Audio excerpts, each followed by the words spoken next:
আমাদের পররাষ্ট্রমন্ত্রীকে যখন সাংবাদিকরা এই সংক্রান্ত প্রশ্ন করেছিলেন তিনি বেশ সরাসরি উত্তর না দিয়ে অস্বস্তির সঙ্গে বলেছিলেন যে আমরা কি কেবলমাত্র চাইতে গেছি ভিক্ষার ঝুলি হাতে। না মাননীয় স্পিকার, আমরা কেউ আশা করি না যে বাংলাদেশের মন্ত্রী মিনিস্টাররা দেশের বাইরে ভিক্ষার ঝুলি হাতে ভিক্ষা করতে যাবেন। তবে একই সঙ্গে বাস্তবতার ব্যাপারে চোখ বন্ধ করে থাকলেও তো হবে না।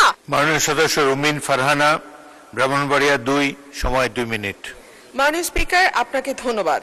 মাননীয় স্পিকার, প্রতি বছরই বাজেট দেওয়ার সময় আমরা নির্ঝরের মতন স্বপ্ন দেখি এবং সারা বছর ধরে সেই স্বপ্নভঙ্গের ফল আমাদের ভোগ করতে হয়। মাননীয় স্পিকার, এই বাজেটে ব্যয় ধরা হয়েছে 9,38,000 কোটি টাকা, আয় মাত্র 6,95,000 কোটি টাকা, ঘাটতি 2,43,000 কোটি টাকা। এটুকু হলেই হতো মাননীয় স্পিকার, কিন্তু আয় 6,95,000 কোটি টাকা যে লক্ষ্যমাত্রা ধরা হয়েছে সেটা কোনো বছরই এই আয় রাজস্ব আদায় করা যায় না। ফলে যেটা হয়, ঘাটতি বাড়তেই থাকে এবং সেই ঘাটতির জন্য আমরা দেশি বিদেশি ঋণ কিংবা বিনিয়োগের উপর নির্ভর করি। আমাদের মাননীয় প্রধানমন্ত্রী সম্প্রতি চীন সফর করেছেন।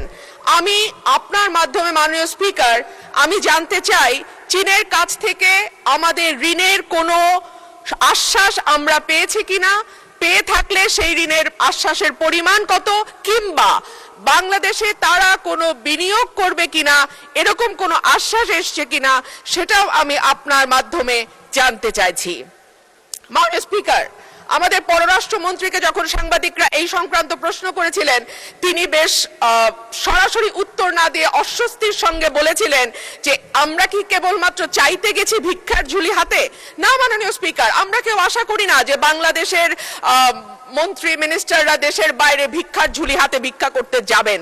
তবে একই সঙ্গে বাস্তবতার ব্যাপারে চোখ বন্ধ করে থাকলেও তো হবে না, কারণ আমাদের ঘোষিত ঘাটতি হচ্ছে 2,43,000 কোটি টাকা এবং সেই একই সঙ্গে গত 4 বছর ধরে বাংলাদেশে চলমান উচ্চ মূল্যস্ফীতি, অর্থনৈতিক প্রবৃদ্ধির মন্থর গতি, বেসরকারি বিনিয়োগের স্থবিরতা, রাজস্ব আহরণে বড় ঘাটতি, খেলাপি ঋণের বৃদ্ধি, ব্যাংকের তারল্য সংকট, জ্বালানি সরবরাহে অব্যাহত সীমাবদ্ধতা ইত্যাদির মুখোমুখি চলছি আমরা।